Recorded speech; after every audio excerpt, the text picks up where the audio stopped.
Donc là, dans l'exercice 2, on nous dit qu'on a donc un homme qui plante un séquoia, c'est un arbre, de 80 cm à la naissance de sa fille, donc 80 cm, c'est important de le mémoriser. On estime que la croissance en hauteur de cet arbre est de 7% par an pendant les 100 premières années. 7% par an, il faut bien comprendre que c'est chaque année, l'arbre il grandit de 7% par rapport à l'année précédente, je précise bien. Et si vous avez un doute, de toute façon, vous savez que vous êtes dans le chapitre sur les exponentiels et logarithmes. Et si on ne faisait pas 7% par an par rapport à sa taille précédente, on n'aurait pas une exponentielle. Donc c'est pour ça que vous avez déjà une petite piste si vous trouvez que l'énoncé n'est pas clair. On est dans le chapitre sur les exponentiels. Et donc, cette petite fille, on veut savoir si elle a une chance de voir son arbre qui va atteindre une hauteur de 50 mètres. Donc déjà, un premier truc qui est important, ici on a des centimètres, là on a des mètres, donc il va falloir penser à convertir tout dans la même unité. On fait un choix où on convertit tout en centimètres, où on convertit tout en mètres. Il n'y a pas un choix qui est meilleur que l'autre, et celui que vous préférez, okay, il faut l'indiquer. Moi, je préfère quand il n'y a pas de nombre avec des virgules. Je préfère. Donc c'est pour ça que plutôt que de convertir en mètres, j'ai converti en centimètres. Mais si vous aviez converti en mètres, il n'y a pas de problème. C'est juste que vous auriez eu à gérer un nombre décimal. Je préfère qu'il n'y ait pas de nombre décimal. Donc les 50 mètres, je les convertis en centimètres, et c'est con, mais centimètres même au 100. Donc dans un mètre, il y a 100 centimètres. Donc je multiplie par 100 et j'obtiens 5000 centimètres. On continue. On sait que notre séquoia il grandit de 7% par an. Grandir, donc ça veut dire que sa taille, elle augmente de 7%. Elle augmente de 7%, c'est pour ça qu'ici, on va voir qu'on la multiplie par 1 plus 7 sur 100, parce que 7% c'est 7 sur 100, et quand on augmente, donc on augmente, c'est pour ça qu'on a un plus. Et si on avait, alors, une quantité qui diminue, j'ai écrit comme une patate, mais c'est pas grave. Une quantité qui diminue de 7%,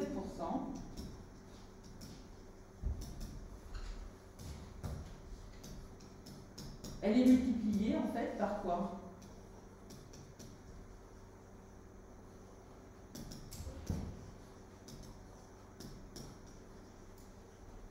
Vous avez une idée? Une quantité qui diminue de 7%, elle va être multipliée par quoi? Quand il y a des soldes de 30%, votre calcul, vous faites le prix de l'article qui est à solder, moins les 30% qui correspondent au solde. Et bien là, pareil, ça diminue de 7%. Donc au lieu de faire un plus ici, vous faites 1 moins 7 sur 100. Et on obtient 0,93. Ça va? Donc il y a plein de petits trucs comme ça, ces exercices, parce qu'on peut vous dire des exponentiels logarithmes dans la vie de tous les jours, je ne vais peut-être pas les utiliser, n'empêche que ces petites techniques-là, dans la vie de tous les jours, ça peut être utile. Ça va? Je vais pas en mettre une. On continue. Et donc maintenant, comme on sait qu'on est dans un exercice d'application sur les exponentiels et logarithmes, eh bien on se dit d'où quels sont ces exponentiels? Parce que là, en fait, on va voir que ce n'est pas une fonction logarithme. Comme on sait que la taille du séquoia, donc quand on le plante, il fait 80 cm, et que tous les ans, il grandit de 7%. Donc, je vous avais dit hier que les années, je les notais X, et dans mon corrigé, les années, je les ai mis T. Donc, je vais reprendre la notation. Donc, T, ici, j'introduis mes notations, ça c'est important aussi. Donc, je vais noter T, ça représente le nombre d'années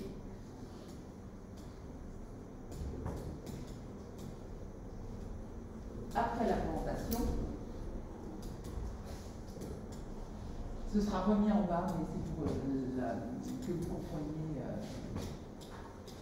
au moment de la vidéo. C'est aussi un moyen de vous inciter à, quand vous introduisez une notation, il faut la noter. C'est pas évident pour le correcteur, hein. Donc vous devez indiquer les notations que vous utilisez. Et donc, si on considère que h de t, c'est la hauteur de l'arbre,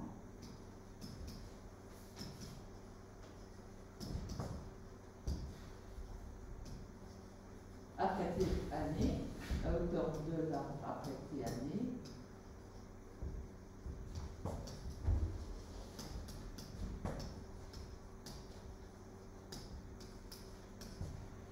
eh bien, on sait qu'à l'année 0, la hauteur de l'arbre, elle vaut 80 cm.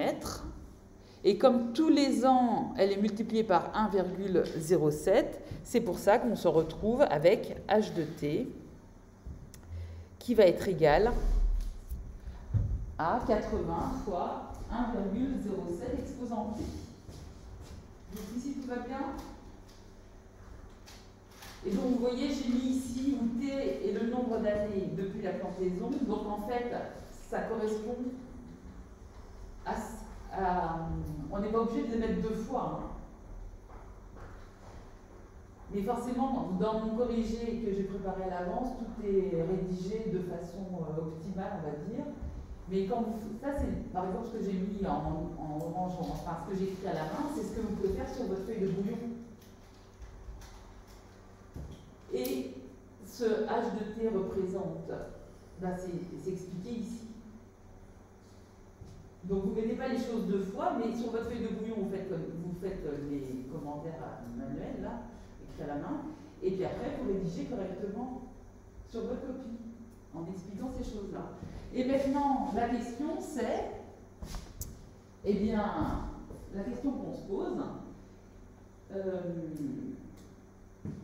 c'est, on cherche t, la valeur de t, pour laquelle h de t va être égal à 5000 cm. 5000. On cherche cette valeur-là. Ok? On cherche la valeur de t, et bien qu'est-ce qu'on a? En fait, on va résoudre ici 80 fois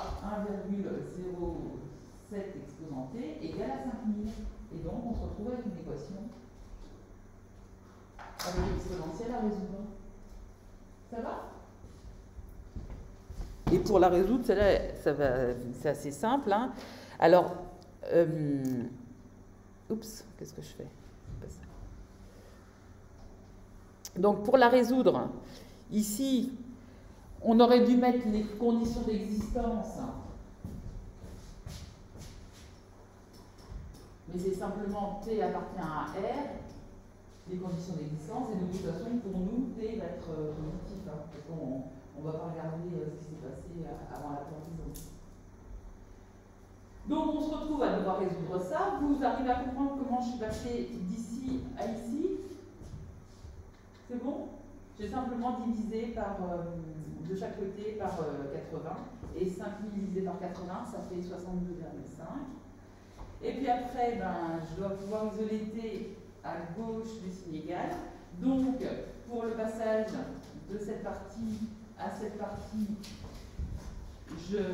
j'applique le log en base 10. Comme le log en base 10, il est bijectif,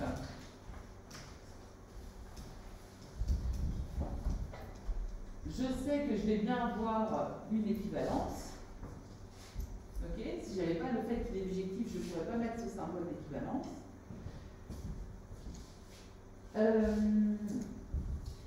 Ensuite, là, j'applique le fait que quand on a le log d'une puissance, on peut mettre la puissance devant le log du nombre qu'on a élevé à la puissance.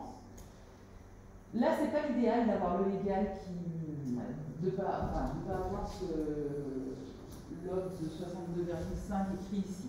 Ok? Oui, de la mise en page, ce n'est pas l'idéal, mais bon, on s'en remettra. Ensuite, eh bien, j'ai plus qu'à diviser log de 62,5 par log de 1,07. J'obtiens environ 61,118 et des poussières. Et si vous regardez tout en haut de la feuille, je vous dis que les exercices ne sont pas toujours très réalistes. L'objectif, c'est de vous faire utiliser des propriétés et de vous faire comprendre, d'utiliser ce qu'on a vu dans le chapitre sur les exponentielles et les logarithmes. Et là, de toute façon, on se doute bien qu'un arbre, il ne grandit pas exactement de 7% tous les ans. Parce qu'il y a des années où il fait trop chaud et il n'a pas assez d'eau, d'autres où il fait trop froid. Donc c'est purement virtuel comme modélisation. Et donc après, dire que... Donc là, on sait que T, ici, c'est en année, donc elle aura 61 ans. Et je vous demande le résultat, je ne sais plus si je demande un truc particulier. Mais j'aurais pu demander au mois près, ce qui est débile, on est bien d'accord. Mais en fait, ce qui est derrière, c'est de faire des calculs. Comment on convertit 61,118 années en des années et des mois? Est-ce que vous avez une idée de ça? Comment on peut convertir 61,118 années en des années et des mois? Vous avez une idée?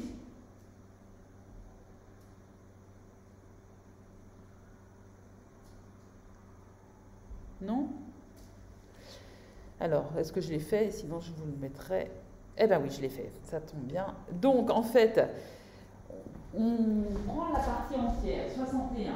61, on sait qu'on a nos 61 années. Du coup, quand on enlève 61 au nombre qu'on a obtenu ici, il nous reste le 0,118 et des poussières. Et comme dans une année, on a 12 mois, une année, un an, c'est 12 mois.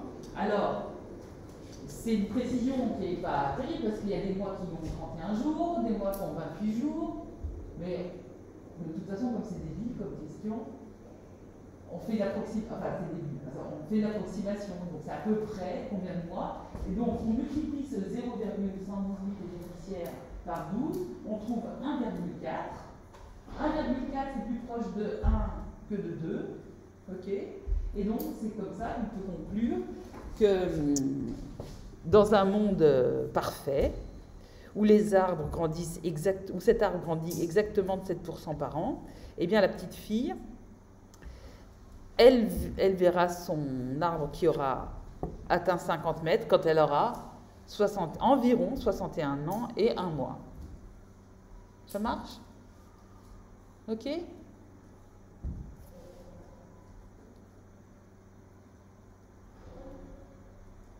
Des questions? Bon, elle est méga longue, mais tant pis, c'est comme ça. La vidéo. J'espère que vous l'aurez écouté jusqu'au bout, ceux qui sont à la maison.